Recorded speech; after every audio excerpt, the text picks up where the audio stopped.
The image of Our Lady of the Most Holy Rosary of Manaoag is not only venerated by local parishioners but also by many Filipino Catholics worldwide. Devotees from all over the globe visit the shrine to offer prayers and special intentions to the Blessed Virgin Mary, especially for good health, good voyage, and a better future while following its long and rich history of miraculous and pious events.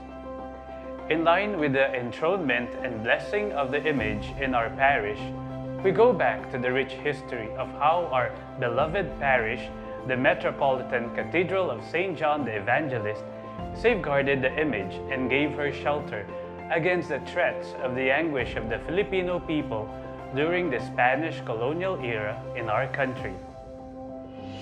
The rich history of Our Lady of Manaoag dates back to the 17th century when Dominican missionaries brought the image to the Philippines. In the late 19th century, Filipinos started to form revolutions against the Spaniards. During those times, the Filipino people wanted to usurp the Spaniards and to put an end to the rule over the country and reclaim their freedom.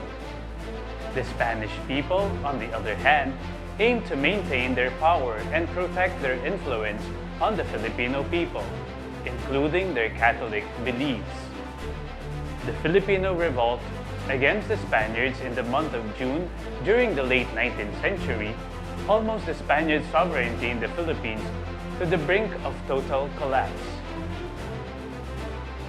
Following this threat, under orders from the Commandant Ceballos, Filipino volunteers were either joining the revolution or went to Dagupan along with some 100 Spanish soldiers to defend the city, which at that time was the last standing stronghold of Spain in the province of Pangasinan.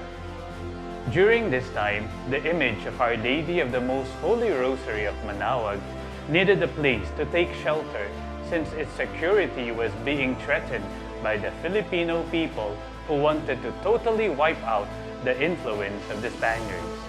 And the best place to retreat her was Dagupan.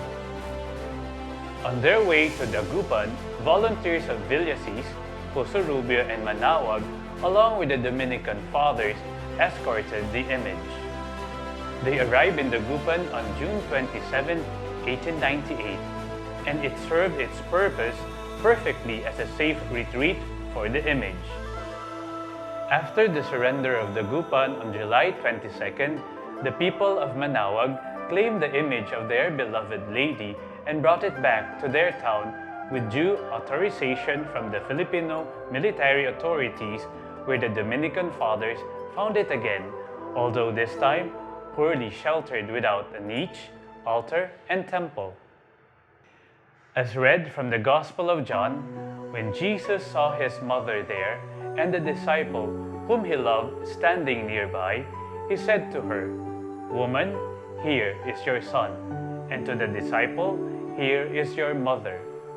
From that time on, this disciple took her into his home. Here we see the Lord Jesus entrusted her beloved mother to his beloved disciple, St. John the Evangelist, the patron saint of the city of Dagupan. In line with this, the Metropolitan Cathedral Parish of St. John the Evangelist shall build a pedestal for the holy image of Our Lady of the Most Holy Rosary of Manaoag. It is only fitting that our parish should serve as a shelter to a Marian image, as it is very symbolic to us. This represents how St. John took in Mary as his mother after the Lord entrusted her to him.